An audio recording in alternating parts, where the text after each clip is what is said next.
चुनावी वर्ष है और चुनाव नेतागण आते हैं, विभिन्न पार्टियों के नेतागण आते हैं और आपको एक बात के लिए प्रेरित करते हैं। कौन सी बात? अच्छे प्रत्याशी को वोट दीजिए। क्या कहते हैं? अच्छे प्रत्याशी को वोट दीजिए। मैं चूंकि राजनांदगांव में बौद्ध समाज बहुत बड़ा समाज है, छत्तीसगढ़ में बौद्ध समाज बहुत बड़ा समाज है, अम्बेडकरवादियों का बहुत बड़ा समाज है।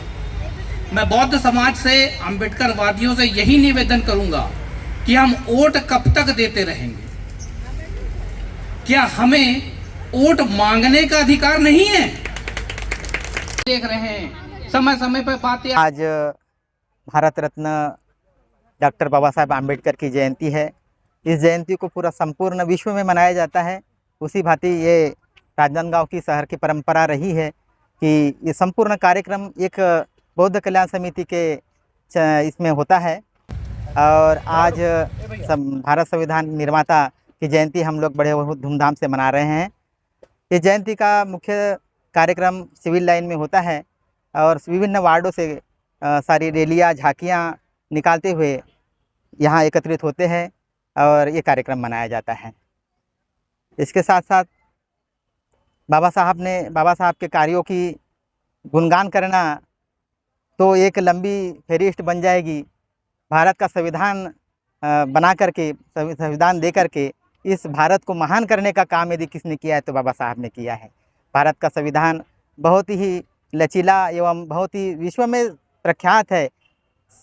सबसे बहुत सुंदर और सर्वश्रेष्ठ यदि संविधान है तो भारत का संविधान है। इस संविधान को बचाए रखना और इसको संजोना हमारा काम है।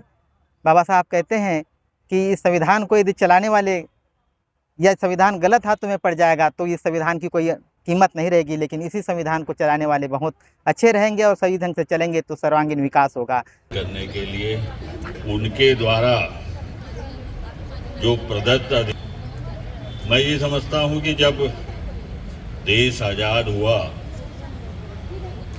और देश में जो उस समय परिस्थितियाँ थी और आज़ादी के पहले जो परिस्थितियाँ थी उसको यदि करीब से किन्हीं ने देखा था, समझा था और जिया था तो डॉक्टर साहब थे। 133वीं जयंती के परिप्रेक्ष्य में बौद्ध कल्याण समिति के तत्वाधान से 4 दिवसीय कार्यक्रम किया गया और आज कल संध्यापुर में भव्य बाइक रैली का समारोह समस्त नगरवासियों में नगर भ्रमण के द्वारा किया गया एवं आज कलेक्टर परिसर में कलेक्टर साहब के तत्वाधान में आज यहाँ पर एक आम सभा रखी गई संविधान को नमन करते हुए। और बाबा साहब का हमारे लिए बहुत बड़ा उपहार है। वैसे ये दिन हमारे लिए हर दिन है, लेकिन आज हम विशेष रूप से 14 अप्रैल को मनाते हैं। उनके लिए एक छोटी सी लाइन है, रुतबा मुझे बाबा साहब आपके संविधान से मिला है, रुतबा मुझे बाबा साहब आपके संविधान से मिला है। ये सम्मान, ये पहचान बाबा साहब आपके संविधान से मिला है। औरों को जो मिला है वो मुकद्दर से मिला है, औरों को जो मिला है वो मुकद्दर से मिला है, पर हमें तो मुकद्दर भी आपके संविधान से मिला है, पर हमें तो मुकद्दर भी आपके संविधान से मिला है। बस ये चंद लाइनें मेरे बाबा साहब के लिए नमन है। बस पूरा समाज यहाँ इकट्ठा हुआ और उनके प्रतिमा के नीचे उनके बताए हुए मार्गों को अलग अलग लोगों के माध्यम से अलग अलग लोगों तक बात पहुंचाई गई। विशेषकर संविधान के बारे में, शिक्षा के बारे में ये सब लोगों ने बताया और उन पर ध्यान देने के लिए बोले, संविधान को पढ़ो बोले।